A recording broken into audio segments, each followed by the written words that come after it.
नमस्कार। आज हम बात करेंगे antibodies part number 3। Antibodies part number 3, ये पार्ट नंबर 3 है। कल सेकेंड नंबर मैंने आपको बताया था। तो आज के लेक्चर में हम डिस्कस करेंगे, जैसे कि मैंने कल के लेक्चर में मैंने ये तो बोला था, लेकिन उसको डिस्कस नहीं कर पाया था। क्या बोला था कि जो टाइप होती है एंटीबॉडी, वो जनरली 5 प्रकार की होती है। कितने प्रकार की होती है? 5 प्रकार के। ये जो 5 प्रकार के डिवीजन किया गया था ना, ये जो 5 प्रकार का डिवीजन किया गया था, वो जनरली आपका फर्स्ट था IgG, IgA, IgM, IgE, IgD. ये मैंने आपको ट्रिक कुछ बताया था। इसके याद करने के, अगर आपको याद करने में दिक्कत हो रहा है तो मैंने ट्रिक बताया था कि ट्रिक आप लोग याद कर लीजिए। गेम, मैंने गेम याद गेम बताया था ना, GAMED।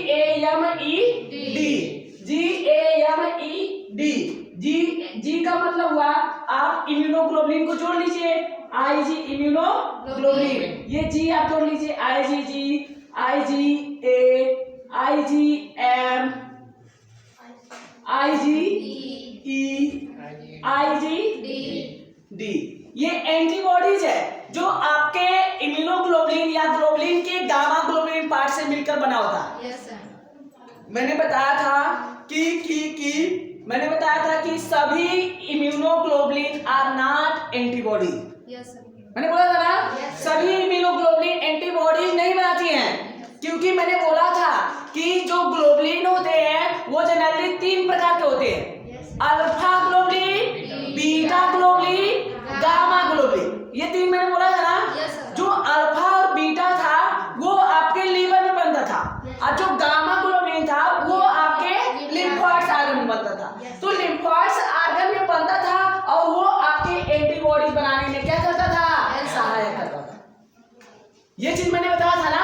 उन दोनों का वर्क मैंने दूसरा बताया था। अगर आपको उसके बारे में देखना है तो मैं डिस्क्रिप्शन बॉक्स में उसका लिंक दे रहा हूं और आप उस लिंक को देख ले सकते हैं।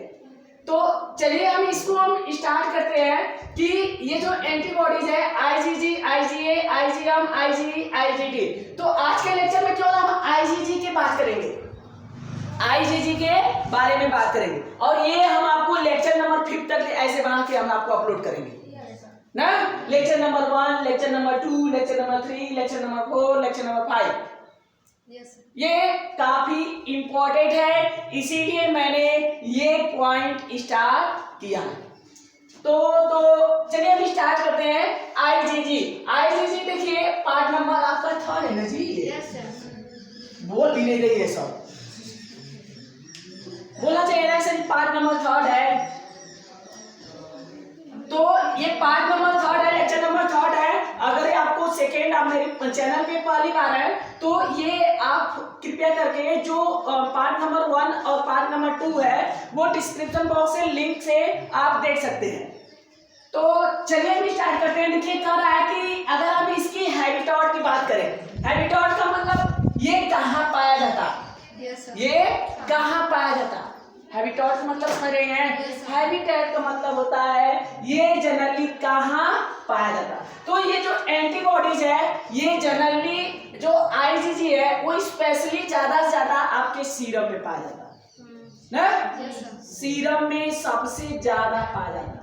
सीरम आप तैयार किए हैं? प्लाज्मा तैयार किए हैं? वैसे हम आपको बताए थे कि एंटीबॉडीज आपके प्लाज्मा या सीरम में पाया जाता है, लेकिन में कौन सा एंटीबॉडी पाया जाता है।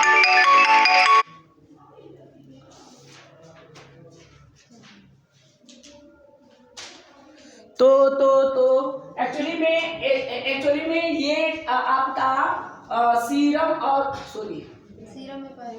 सीरम कैसे तैयार करते हैं ये चीज हम आपको बता दिए थे। प्लेन ट्यूब में जब आप सेंट्रीफ्यूज करेंगे तो आपके सीरम बनता है, और इरिटेट ट्यूब में आप सेंट्रीफ्यूज करेंगे ब्लड को, आपका क्या बनता है? प्लाज्मा बनता है। तो ज्यादा से ज्यादा ये जो आईजीजी एंटीबॉडी जो होता है वो आपके कहाँ पाया जाता है? सीरम। याद रख लेना, ये जनरली आईजीजी कहाँ पाया जाता है? ज्यादा से ज्यादा मोस्टली रूप से आपके ये सीरम में पाया जाता है। ये तो पॉइंट क्लियर हुआ। ये क्लियर हुआ ना कहाँ पाया जाता है? Yes sir. अगर हम दूसरी पॉइंट की बात करें, सर जी आप इसको मॉलिक्यूलर वेट के अनुसार डिवीजन किए थे ना? सही सही, आप मैंने बोला था कि ये मॉलिक्यूलर वेट के अनुसार है ना। तो मैंने बोला था कि देखिए ये जो मॉलिक्यूलर वेट का मतलब इसका भार, अगर आईजीजी का हम बात करें तो आईजीजी का देखिए ऐसे स्ट्रक्चर बनेगा तो इसका कुछ भार होगा ना? भार होगा कि नहीं होगा?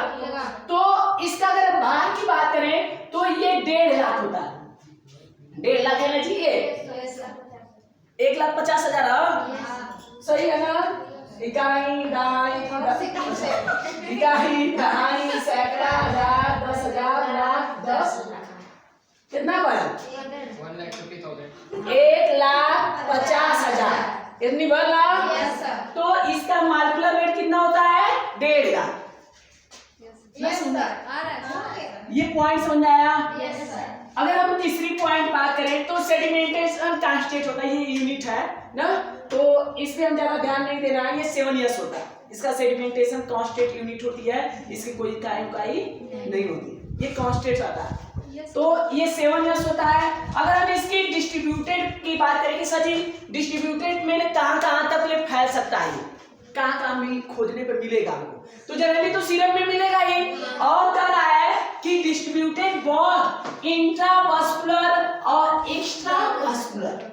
एक्स्ट्रा और इंट्रा का वर्ग अभी तो पता करना पड़ेगा ना। इंट्रा का मतलब होता है जो बॉडी के अंदर वास्कुलर पाए जाते हैं, वेसल्स पाए जाते हैं, उसी वेसल्स के अंदर जो पार्ट सीरम आपका जो भी चीज रहता है उसी के अंदर ये आईजीजी पाया जाता है। तो इंट्रावास्कुलर का मतलब कि आपके बॉडी में जो वेसल्स है ना, उस वेसल्स में जो पार्ट एंटीबॉडी पाया जाता है उसको इंट्रावास्कुलर बोलते हैं। समझ में आओ ना? अगर एक्स्ट्रा वास्कुलर की बात करें तो एक्स्ट्रा वास्कुलर का मतलब कि जो इंटरनली के आउटर साइड, जैसे कि मान लीजिए ये आपका आउटर साइड है ना, आउटर साइड है, इसके अंदर जो मेम्ब्रेन पाई जाती है, जो झिल्लियां होती है उसको क्या बोलते हैं? एक्स्ट्रा। बाहरी, ये बाहरी मेम्ब्रेन पे झिल्लिया में वेसल्स में ये आपका आईजीजी पाया जाता है।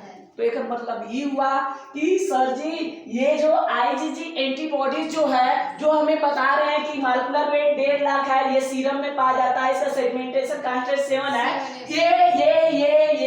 ये दोनों जगह पाया जाता है, इंट्रावास्कुलर और एक्स्ट्रावास्कुलर दोनों पार्ट में पाया जाता है। अगर हम इसकी लाइफ स्पान की बात करें, सर जी अब है तो इसका जीवन काल भी तो होगा ना, तो इसके अगर जीवन काल की अगर बात करें तो ये जनरली कितने दिन तक होता है? 23 दिन हाफ लाइफ। देखना ये हाफ लाइफ है, ये हर जीवन काल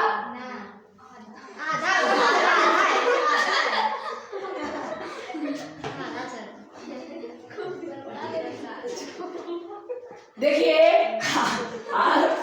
हाफ लाइफ का मतलब ये हुआ ना कि ये 23 दिन के बाद ना, 23 दिन के बाद इसकी लाइफ स्पान का कंसंट्रेशन जो होता है आईजीजी का कम होने लगता है ना। मतलब कि 23 दिन जब आपका ये पार कर जाएगा आईजीजी, वो आपके 23 दिन के बाद इसका कंसंट्रेशन धीरे धीरे धीरे धीरे धीरे धीरे घटता जाता है। तुम्हें ख्याल है मैं जब इरेथ्रोब्लास्टोसिस फिटालिस पढ़ा रहा था तो ख्याल है? पढ़ी उड़ी हो कि नहीं? लेक्चर देखी है इरेथ्रोब्लास्टोसिस फिटालिस का? ना देख ले हो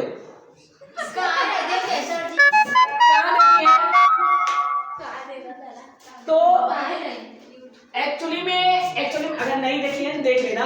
तो लाइफ स्पान वहां मैंने ये बताया था ना कि जो आईजीजी जो होता है, आईजीजी वही आपके इरेथ्रोब्लास्टोसिस फिटालिस के दौरान एंटीबॉडीज बनता है। क्यों बनता है? क्योंकि आपको पता है ये जो आईजीजी है ये प्लेसेंटा को क्रॉस कर सकता है, लेकिन सभी आईजीजी प्लेसेंटा को क्रॉस नहीं करते हैं। ये भी टाइप होते हैं, आईजीजी कई प्रकार की होती है। आईजीजी जनरली कितने पार्ट में डिवीजन किया गया है? 4, IG1, IG2, IG3, IG4, ये 4 भागों में डिवीजन किया गया है। और 4 भागों डिवीजन में जो IG3 जो होती है, IG3 होती है वो प्लेसेंटा को क्रॉस नहीं करती है, लेकिन जो IgG1, IgG2, IgG4 ये प्लेसेंटा को क्रॉस कर जाते हैं। सर क्यों नहीं करती IG3 को क्रॉस? वो प्लेसेंटा जैसे कि सभी प्लेसेंटा, जैसे प्लेसेंटा की इसकी वहां पे कोई एंटीजन से रिसेप्टिंग या जुड़ नहीं पाता होगा, इसकी परमिबिलिटी ही होती है। जैसे सभी लोग बाजार जाते हैं तो क्या कुछ लोग गुम हो जाते हैं, कुछ लोग आ जाते हैं, मेला जाते हैं ना, सर जरूरी है गुम हो जाए? तो यहाँ पे भी जरूरी नहीं, कुछ लोग तो गायब हो जाते हैं ना। अरे कुंभ के मेला गई हो या गए हो अभी ना, गए हो कुंभ का मेला? देखिए जाते हैं इंडिया से, मतलब अपने यूपी से करीब कितना लोग जाते हैं? क्या सभी लोग आते हैं? कुछ लोग गुम हो जाते हैं।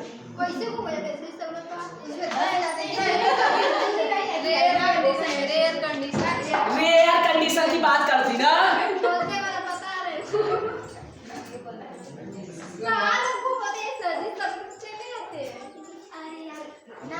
अच्छा ठीक है, चलिए ठीक है, मैं एक और पॉइंट बता रहा हूँ। जैसे कि मैंने आपको फर्टिलाइजेशन पढ़ाया था, फर्टिलाइजेशन,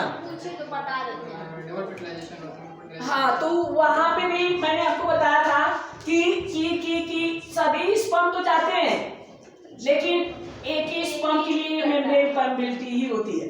तो उसी तरह इसका भी मॉलिक्यूलर में ये यहाँ पे भी इसकी परमिबिलिटी IgG3 का नहीं होता वहां पे, और इसका नॉर्मल रेंज भी कमी होता है, इसका नॉर्मल रेंज कमी होता है, और लाइफ स्पान की अगर बात करें तो ये कम ही दिन का होता है। अच्छा बताओ, इरेथ्रोब्लास्टोसिस फिटालिस का लाइफ स्पान में तो 23 से मतलब 2 महीने 3 महीने के बाद वो बच्चा डिलीवर कर रहा था, प्रेग्नेंट हो रही थी। अगर मान लीजिए अगर वहां पे ये भी क्रॉस कर जाता, अगर ये भी क्रॉस कर जाता यहाँ पे तो ये 8 दिन का ना, 8 दिन के बाद धीरे धीरे खत्म हो जाए। क्या मतलब वहां इरेथ्रोब्लास्टोसिस फिटालिस का कोनो मतलब ना, ये केसेस वहां पे उत्पन्न नहीं हो पाएगा। इसीलिए IgG3 जो होती है प्लेसेंटा को क्रॉस नहीं करता। अगर आपको इसके बारे में और अधिक जानना है तो हम नेक्स्ट वीडियो में आपको इसके बारे में बताएंगे ना। तो आज के लिए बस इतना ही ना, काफी है, और आपके लिए भी बेटर उतना ही है, उससे ज्यादा नहीं जानना। अगर जानना है तो कल के लिए हमारे वीडियो को वेट करें। तो लाइफ स्पान की अगर बात करें तो 23 दिन लाइफ स्पान होती है, हाफ लाइफ ना। 23 दिन के बाद इसका लाइफ स्पान धीरे धीरे खत्म होगा। ये प्लेसेंटा को क्रॉस कर सकती है।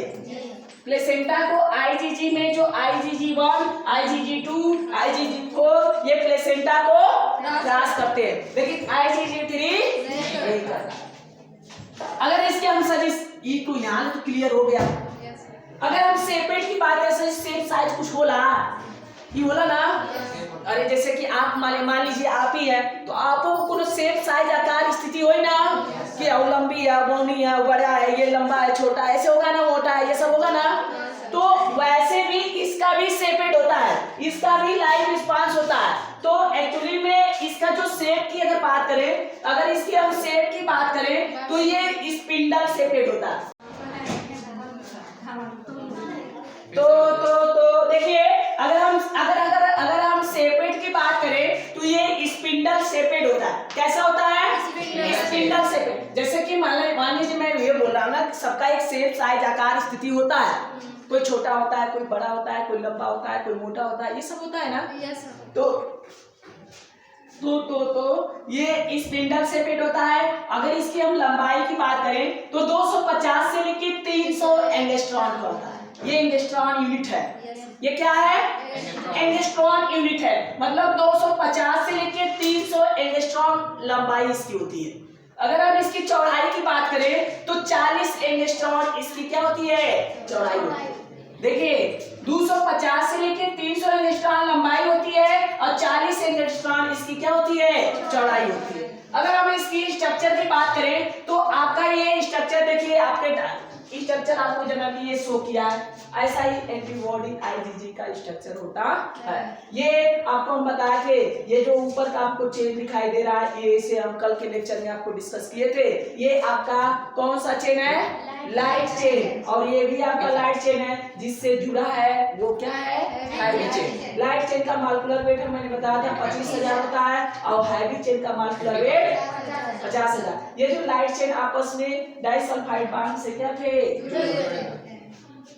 ये चीजें यहाँ तक सबको समझ में आया? Yes sir. अगर हम इसकी बात करें सर जी, नॉर्मल रेंज, इसका भी नॉर्मल रेंज होता है क्या? अरे जरूर होता है, नॉर्मल रेंज तो होना चाहिए ना। तो नॉर्मल रेंज की अगर बात करें, अगर नॉर्मल रेंज की बात करें तो इस, अगर आप सीरम में ये पाया जाता है, तो अगर आप सीरम लेंगे ना तो आपको सीरम में 5 से लेके 16 mg पर DL, mg पर DL। 1 डेसीलीटर में आपको ये जनरली जो आईजीजी है वो 5 से लेके 16 मिलीग्राम मिलेगा 1 डेसीलीटर लेने के बाद। अगर 1 डेसीलीटर अगर आप सीरम ले रहे हैं, उस सीरम में आपको 5 से लेके 16 मिलीग्राम मिलेगा। कौन? IgG antibodies. ये पॉइंट समझ आया? ये नॉर्मल रेंज है। देखो यहाँ पे mg है, तो mg का मतलब ये सॉलिड है कि लिक्विड है? सॉलिड। ये बात कंफ्यूजन नहीं होना है। आज के बाद ये चीजें डिस्कस नहीं होना चाहिए कि सर ये लिक्विड है कि सॉलिड है। वो वाला पॉइंट पे मत ध्यान देना कि क्या था जी? प्लाज्मा प्रोटीन सॉलिड होता है कि? अरे यार देखो यहाँ पे mg पर DL है, तो ये भी तो प्लाज्मा प्रोटीन का ही कंपोनेंट है ना, गामा ग्लोबुलिन। तो अगर ये जिस वैज्ञानिक ने, जो वैज्ञानिक इसको लाया होगा, जो वैज्ञानिक इसको सबसे पहले खोजा होगा, तो वो कुछ मशीन होगी तभी तो निकाल कर mg पर DL में लिखा होगा। अरे आपके पास टेक्निक नहीं है तो आप ये कह सकते हैं कि सर ये प्लाज्मा में पाया जाता है इसलिए ये क्या है? लिक्विड है। तो ये पास मशीन ये ना होगा चेक कर लेगा, लेकिन वो वैज्ञानिक जो पहले चेक किया था वो mg पर DL में था ना, उसके पास मशीन रही होगी तभी तो mg पर DL में लाया होगा। वो तो कहानियां हुए वाली भाई, जो चीनी वाली, चीनी के तू पनिया में डाल दो तो का चीनी के सॉलिड का बा, चीनी को पानी में डाल देंगे क्या चीनी को सॉलिड कहेंगे? नहीं कहेंगे। अगर आप उसके पास टेक्निक है तो आप चीनी को दोबारा पानी में से निकाल सकते हैं, वो तो टेक्निक पता है निकाल ले बा। लेकिन का प्लाज्मा प्रोटीन के आपके टेक्निक ना पता तो वो कहा कि लिक्विड है, तो तुम तो अनुसार का क्रिएटिनिन भी आपका लिक्विड है और यूरिया भी आपका लिक्विड है, तो ये अनुसार ना, लेकिन हमारे अनुसार ना, वो क्या है? सॉलिड है। आपको अगर सॉलिड और लिक्विड में ध्यान देना है ना, डिफरेंशिएट करना है ना, सबसे पहले आपको उसकी यूनिट पे जाइए। सबसे पहले आप उसकी यूनिट पे जाइए। अगर लिक्विड है तो लीटर में दे रही, अगर आपको वो सॉलिड है तो mg में लिख ले रही ना, तो इसमें कोई कंफ्यूजन नहीं होना है। अगर टाइप की बात करें, अगर इसका सर आईजीजी ये प्रकार होती है क्या? हाँ होती है। आईजीजी जनरली 4 प्रकार की होती है ना। आईजीजी कितने प्रकार होती है? 4। IgG1, IgG2, IgG3, IgG4। मैं IgG4 यहाँ पे इसलिए लिखा हूँ कि जब तीर दूंगा तो इधर से इधर लाना पड़ेगा, इसीलिए मैं इधर यहाँ पे लिख दिया। तो क्योंकि IgG1 और IgG2 और IgG4 जो होते हैं ना, ये प्लेसेंटा को क्रॉस कर जाते हैं। प्लेसेंटा क्रॉस का मतलब बहुत इंपॉर्टेंट है। क्वेश्चन पूछता है कि कौन से एंटीबॉडीज हमारे प्लाज्मा हमारे प्लेसेंटा को क्रॉस कर बच्चे को डिफेक्ट कर जाते हैं ना। जैसे कि प्लेसेंटा एक ऐसी मेम्ब्रेन या एक ऐसी फेज इंटरवल होता है जिसके अंदर से कोई भी सबस्टेंस मार्क से ऑर्गेनिज्म अंदर नहीं जा पाता है ना।